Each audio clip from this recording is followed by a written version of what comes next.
అత్యున్నత సింహాసనముపై ఆసీనుడా, దేవదూతలు ఆరాధించు పరిశుద్ధుడా, యేసయ్యా నా నిలువెల్ల నిండియున్నావు. నా మనసారని సన్నిధిలో సాగిలపడి నమస్కారము చేసేదా, సాగిలపడి నమస్కారము చేసేదా.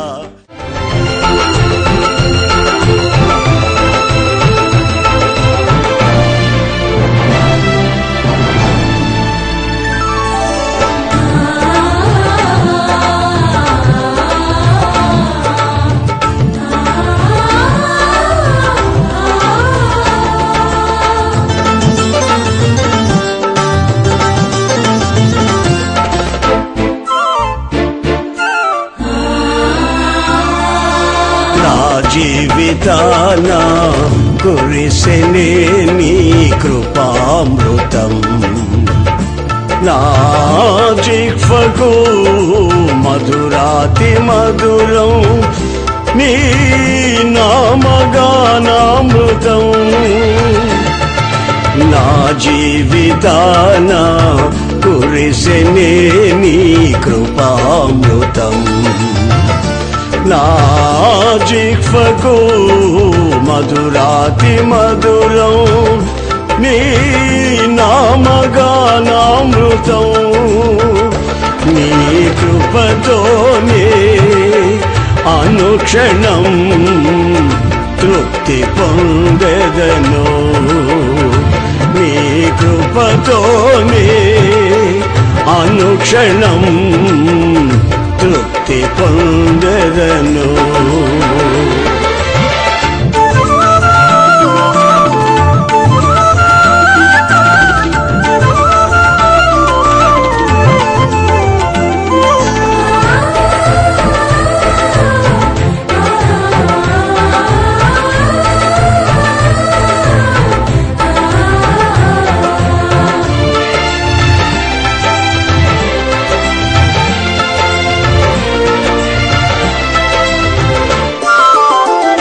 నీ దయ నుండి దూరము కాగా ప్రేమతో పిలిచి పలుకరించితివే.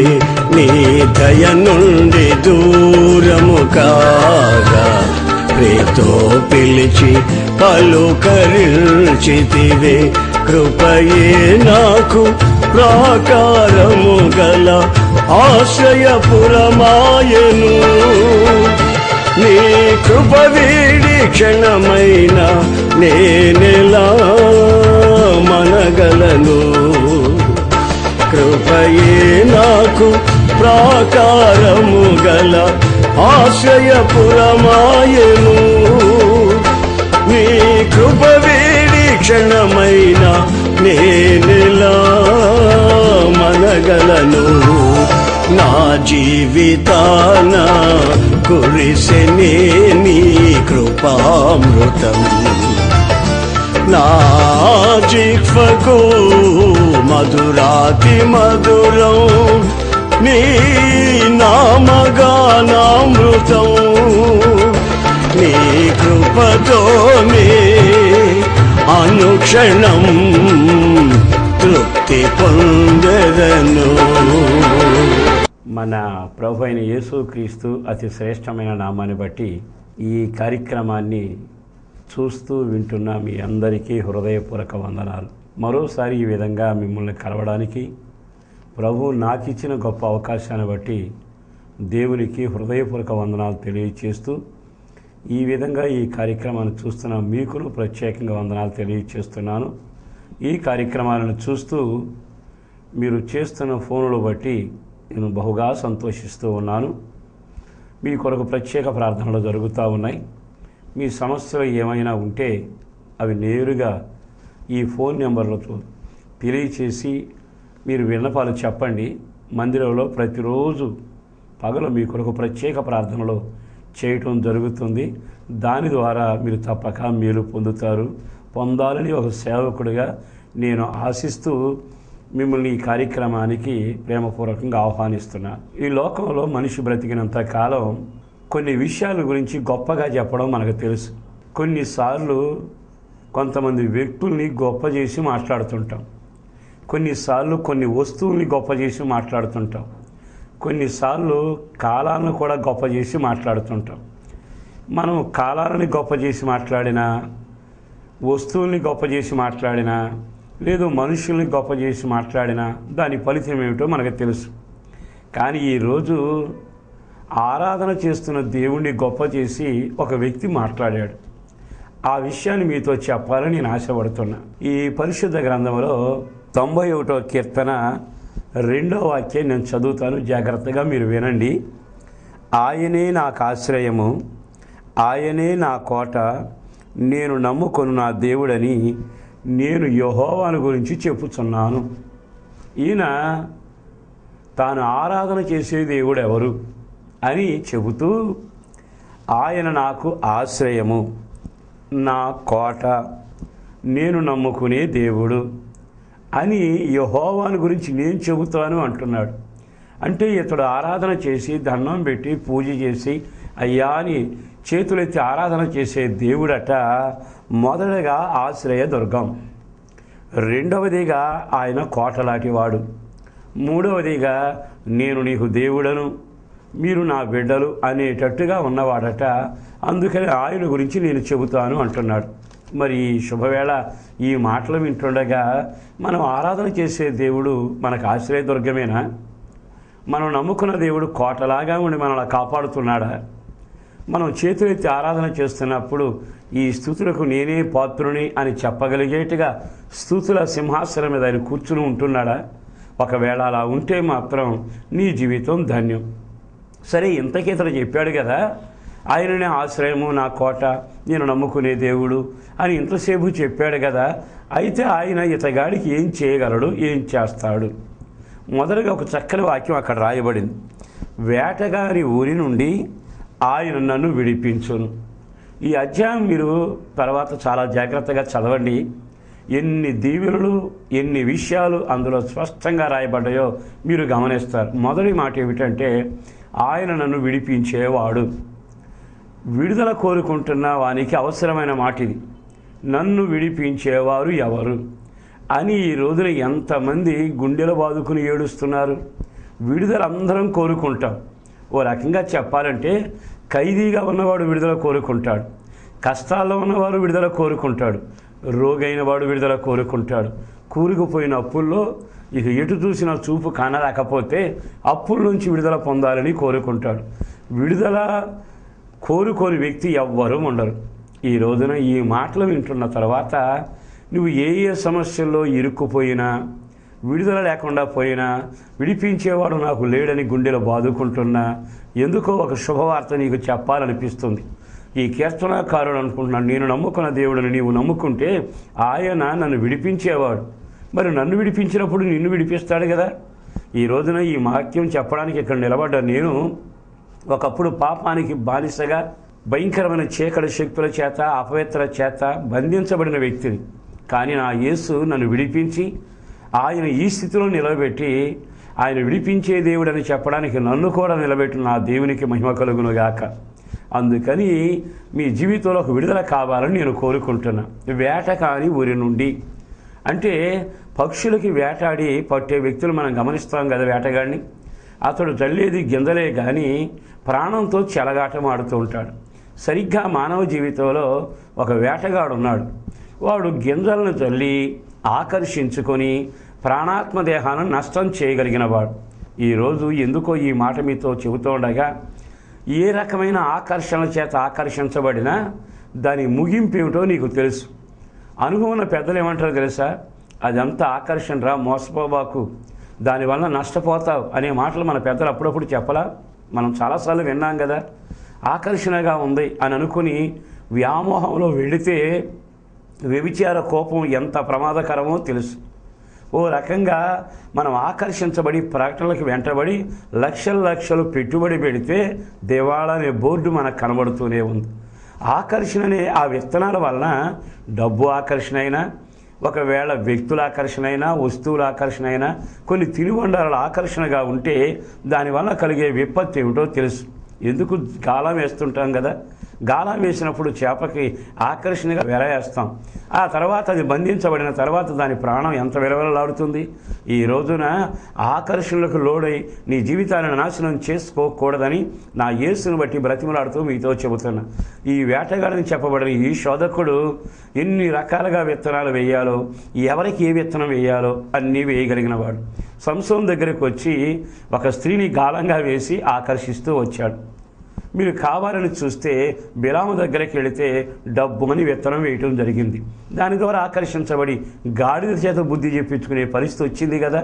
ఈ రోజున పదవి నీకు ఆకర్షణ అయినా, అందం నీకు ఆకర్షణ అయినా, లేకపోతే లాభసాటి అంటే అడ్డదారులా ఎక్కువ సొమ్ము మూటగట్టుకుని ప్రయోగాలను ఎదుర విత్తనాలలాగా జల్లబడినా విపరీతమైన పరిస్థితి రాకమునిపే నా యేసును బట్టి బ్రతిమలాడుతూ చెబుతున్నా, నీ జీవితంలో వదకుపోయిన పశువులాగా బంధించబడి నాశనానికి వెళ్ళకమునిపే వేటగాని ఊరి నుండి నీవు తప్పించబడినట్లుగా నీవు తప్పించుకోలేని పరిస్థితుల్లో ఇరుకునబడ్డావు.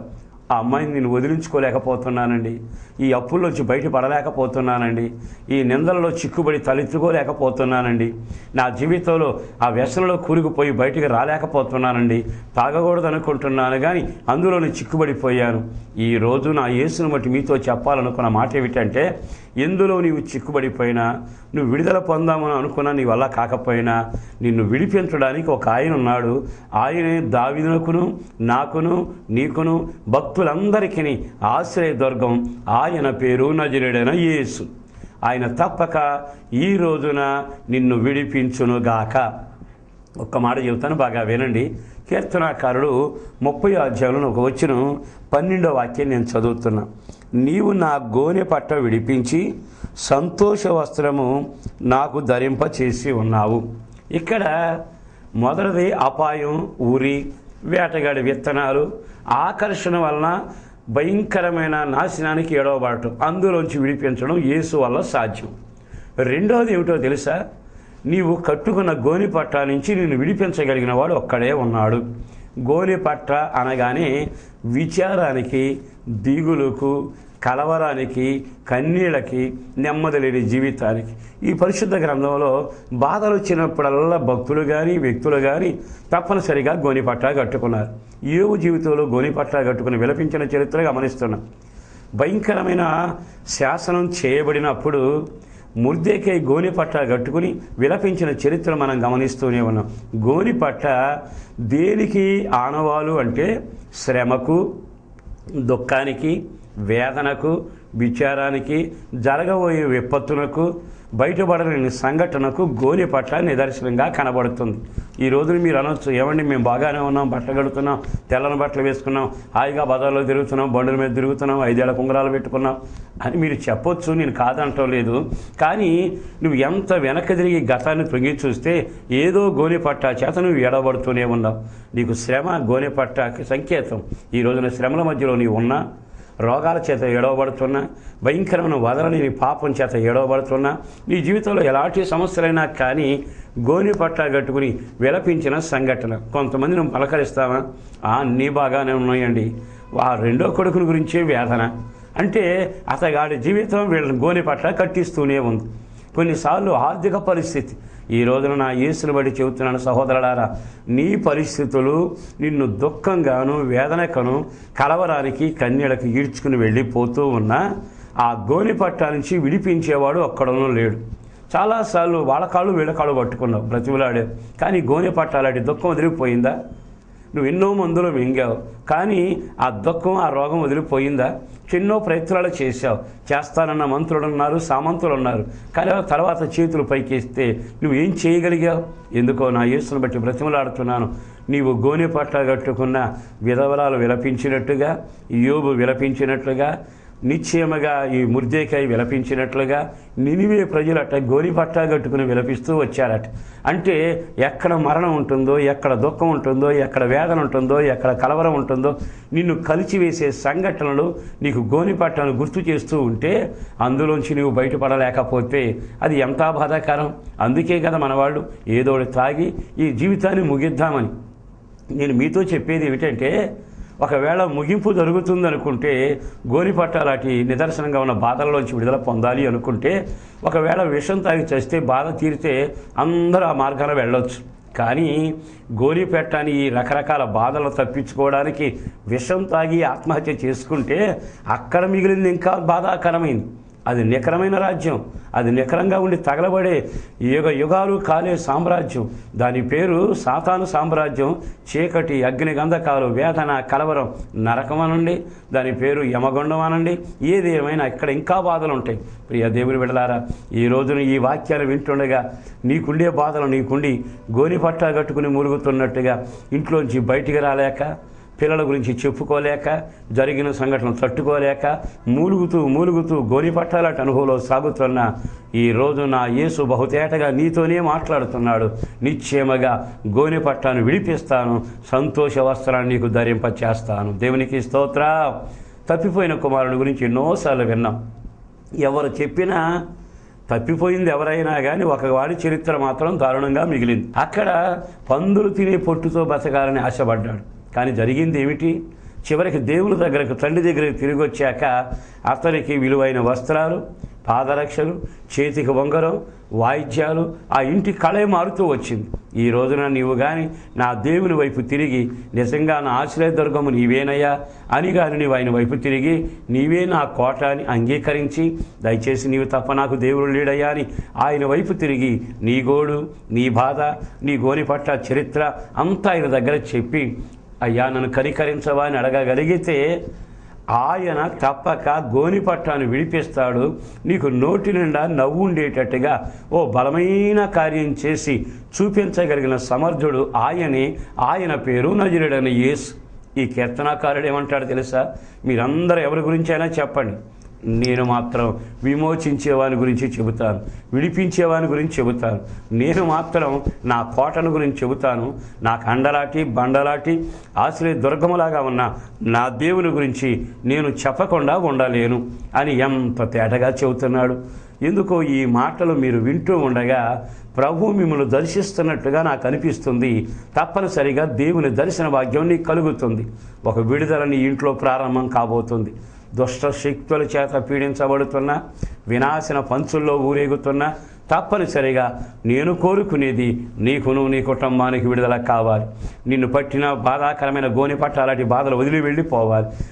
వేటగాని ఊరిలో నుంచి నీ ప్రాణాత్మ దేహాలు తప్పించబడి ఒక ఆశీర్వాదకరమైన అనుభవాల్లో వెళ్ళాలని కోరుకుంటూ ఈ మాటలు మీకు వినిపిస్తూ ఉన్నా. మరొక్క మాట కూడా మీకు చెబుతాను. 68వ కీర్తనలోని చాలా తేటగా రాయబడిన 6వ వాక్యాన్ని నేను చదువుతాను, వింటున్నారు కదా. దేవుడు ఏకాంగులను సంసారులుగా చేయును, ఆయన బంధింపబడిన వారిని విడిపించి వారిని వర్ధిల్ల చేయువాడు. విడిపించేవాడే కాదు, వర్ధిల్ల చేయడానికి సరిపోయినవాడు. ఈరోజు ఈ మాటలు వింటుండగా బంధించబడిన వారిని అనే మాట, ఆ పైన ఒక మాట రాయబడింది. తన పరిశుద్ధాలయమందుండు దేవుడు తండ్రి లేని వారికి తండ్రియు, విధవరాండుకు న్యాయకర్తయు, ఏకాంగులను సంసారంగా చేయగలుగనివాడు. అంటే ఈ పైన 3 గుంపుల వాళ్ళు ఉన్నారే, ఈ 3 గుంపుల వారికి ఉండే వేదన ఏమిటో నీకు తెలుసు కదా. విధవరాలకు ఉండే వేదన ఎంత, తల్లిదండ్రులు లేని వారికి ఉండే బాధ ఎంత. మనం చాలాసార్లు చూస్తున్నాం, అయ్యో పాపం అని ఉసూరుమంటే ఒక ప్రకటన చేసి వెళ్ళిపోతున్నాం.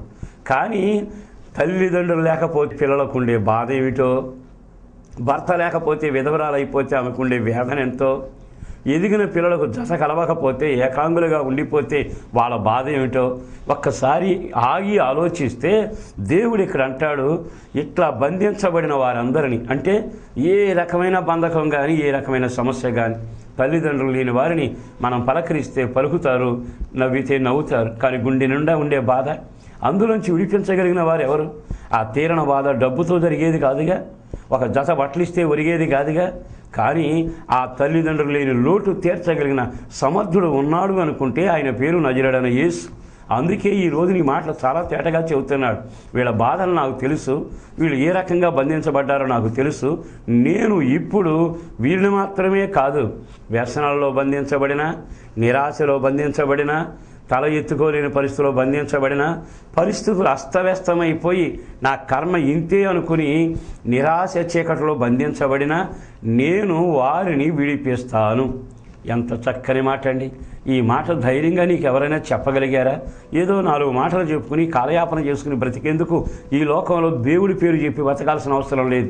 ఆయన సమర్థుడు, ఆయన చీకటిని వెలుగ్గా చేయగలిగిన వాడు, కృంగిన వారిని లేపి నిలబెట్టగలిగిన వాడు, పాడి మీద ఉన్న శవాన్ని పలకరించి ప్రాణంతో లేపి అదే జనం మధ్య నడిపించగలిగిన వాడు. అదే కార్యం నా దేవుడు నీ పట్ల కూడా చేయబోతా ఉన్నాడు. ఎందుకో ఈ శుభవేళ నా యేసును బట్టి బ్రతిమలాడుతూ చెబుతున్నా, ఏ విషయంలో బంధించబడ్డావు? కొంతమంది చీకటి శక్తుల చేత బంధించబడతారు, కొంతమంది ఇక నిరాశ చేత బంధించబడతారు, కొంతమంది ఇక జీవితంలో రేపని ఆశ లేకుండా కృంగి బంధించబడి వాళ్ళ పైన సాగుతూ ఉంది. కష్టాలలో ఉన్నా, కన్నీళ్ళలో ఉన్నా, వేదనలో ఉన్నా, ఏ పరిస్థితులు ఎంత దారుణంగా ఉన్నా నా యేసు బంధించబడిన వారిని విడుదల చేయడానికి ఈ వాగ్దానపూర్వకమైన వాగ్దానం ద్వారా నీతో మాట్లాడుతుండగా నీవు కానీ ఆయన వైపు తిరిగి, అయ్యా నన్ను ఒక్కసారి కనికరించవా అని అర్థించగలిగితే వాగ్దానపూర్వకమైన మాట ఏమిటో తెలుసా? నేను బంధించబడిన వారిని విడుదల చేస్తాను. ఆయన విడుదల చేయటమే కాదట, ఆయన వర్ధిల్లా చేస్తాను అన్నాడు. యోసేపు మీకు తెలుసు కదా, ఎన్నిసార్లు కథలుగా చెప్పుకున్నాం. అతన్ని బంధించిన సంఘటనలు చాలా ఉన్నాయి. అందులో చివరి సంఘటన ఏమిటంటే, ఇనప గొలుసుల మధ్య చెరసాలలో బంధించబడి చెరసాలలో ఖైదీల పక్కన పడుకుని ఉన్నాడు. అతడు చెయ్యని నేరానికి శిక్ష అనుభవిస్తూ వచ్చాడు.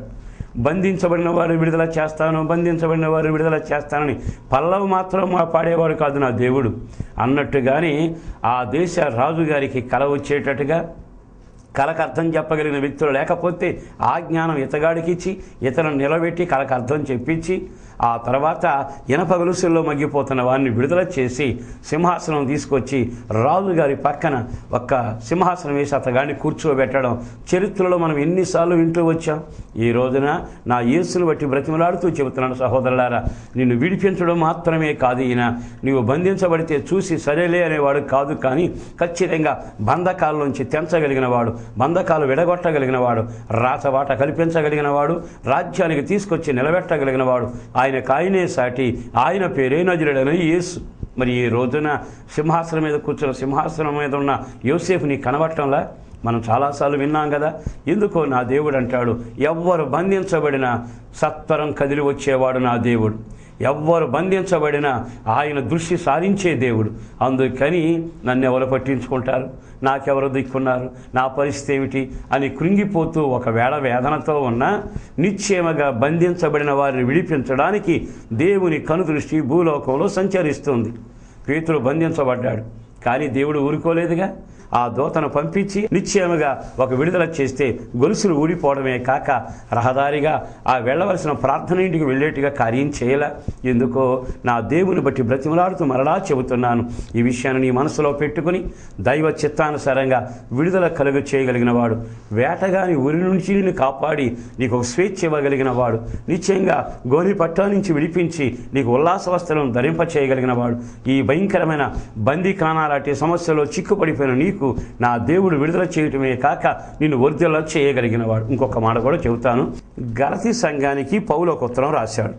ఆ రాసిన ఆ ఉత్తరంలోని మాట ఏమిటంటే, చాలా తేటగా రాసిన ఆ వచనాన్ని మొదటి అధ్యాయంలో నేను చదివి వినిపిస్తాను.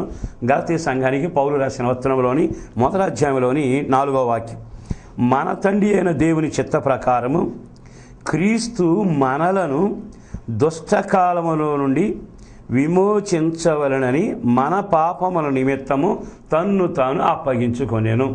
ఇక్కడ యేసుక్రీస్తు చేసిన పని, ఏమిటయ్యి అంటే దుష్ట కాలములో నుండి మిమ్మల్ని తప్పించాలని, మిమ్మల్ని విమోచించాలని ఆయన తనకు తానుగా సమర్పించుకున్నాడు. ఈ రోజున యేసు ప్రభు కులాల దేవుడు కాడుగా, మతాల దేవుడు కాడు.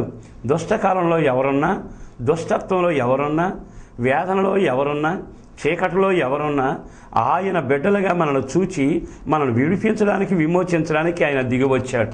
అందుకే కదా మన పాపముల నిమిత్తం అనే మాట రాయబడింది. అంటే పాపాల గురించి యేసుదేవుడు అన్నిసార్లు చెప్పడానికి గల కారణం ఏమిటి? దానికి కారణం ఏంటో తెలుసా? పాపం మనిషిని బంధిస్తుంది, స్వేచ్ఛ లేకుండా చేస్తుంది, చీకటి బ్రతుకుగా మారుస్తుంది. వేటగాని ఊరిలో పడేట్టుగా చేయగలిగింది ఆ పాపమే. కనుక అన్నిటికీ మూలం పాపం. పాపాన్ని గురించి చెప్పకుండా, పాపం ఒప్పుకోమని చెప్పకుండా ఏ ప్రసంగం ఉండదు. కారణం ఏమిటంటే వేటగాని ఊరిలోకి వెళ్ళింది ఆకర్షణ పాపం ద్వారానే కదా. అందుకని ఈ శుభవేళ నా యేసుని బట్టి చెప్పేది ఏమిటంటే మనల్ని విడిపించడానికి ఆయన ఈ లోకానికి వచ్చి తన అమూల్యమైన రక్తాన్ని శిలువలో ధారలుగా కార్చాడు. ఆయన మరణించి మరణాన్ని గెలిచి తిరిగి లేచాడు. ఆయనే మన ఆయుధం, ఆయనే మన మార్గం, ఆయనే రక్షణ ఆధారం. ఆయన రక్తం ప్రతి పాపాన్ని కడిగి పరిశుద్ధపరుస్తుంది. రక్షణ మార్గం ఆయనలోనే, సిలువే మన దారి. అందుకని ఆయన ఒక్కడే ఈ భయంకరమైన ఊరులన్నిటి నుంచి, బంధకాల నుంచి, గోనెపట్ట నుంచి, దుఃఖం నుంచి విడిపించగలిగిన వాడు. దుష్టకాలం అనే మాట రాయబడింది. ఇప్పుడున్న ఈ దుష్టకాలమే కాదు, రేపు రాబోతుంది భయంకరమైన అగ్ని ఆరనే కాలం, పళ్ళు నూరే కాలం, ఏడ్చి రొమ్ము కొట్టుకుని భయంకరమైన చీకటి ప్రజల కోసం సిద్ధం చేయబడిన, పడిపోయిన దోతల కొరకు సిద్ధం చేయబడిన ఆ దుష్టకాలంలో నీవు చిక్కుపడకుండా ఉండడానికి నరాలాడుతుండగానే, నడుస్తూ ఉండగానే యేసు మన కొరకు ప్రాణం పెట్టి ఈ విమోచన కార్యం జరిగించాడు. అందుకని ఈ మాటలు విన్న తర్వాత అయినా నేను విడుదల పొందాలి, నా గోనిపట్ల విడిపోవాలి, వేటగాని గురించి తప్పించబడాలి, నాకు ఒక మంచి భవిష్యత్తు కలగాలి, నిజంగా నా గుండెల్లో ఉన్న బాధలు, బంధకాలను తెగిపోయి నాకు కూడా ఆయన తండ్రిగా ఉండి ఒక గొప్ప వర్ధిల్లే జీవితం నాకు కలుగు చేయాలని నీకు ఆశ కలగటంలా? మరి ఆశ కలిగినప్పుడు నువ్వు చేయగలిగింది ఏమిటి? విడిపించేవాడెక్కడో, సాయం చేసేవాడెక్కడో ఆయన వైపు తిరగాలి. నేను చెబుతున్నా కదా, ఆయనే నజరుడైన యేసు, నన్ను విడిపించినవాడు, నన్ను స్వస్థపరిచినవాడు. అందుకని ఈ మాటలన్నీ విన్న తర్వాత మీరు కానీ నాకు విడుదల కావాలయ్యా, బందీలోంచి విడుదల పొంది నాకు వర్ధిల్లే జీవితం కావాలయ్యా, గోనిపట్ట నుంచి విడిపించి సంతోషం కావాలయ్యా అని నీవు కానీ కోరుకుని వేటగా నుంచి ఊరిలోంచి విడిపించి నాకు విడుదల కలగాలయ్యా, నీవే నా విమోచకుడు, నీవే నా ఆధారం, నీవే నా కోట, నీవే నా విమోచకుడు అని నీవు కానీ ఆయన వైపు తిరగగలిగితే విలువైన సమయం ఉంది. ఈ విలువైన సమయంలో మీ కొరకు ప్రార్థన నేను చేస్తాను. మరి ఈ మాటలు విన్న తర్వాత ఈ ప్రార్థనలో ఏకీభవించండి. ప్రభు ఎట్టి కార్యం చేస్తారో కళ్ళారా మీరు చూస్తారు. కళ్ళు మూయండి.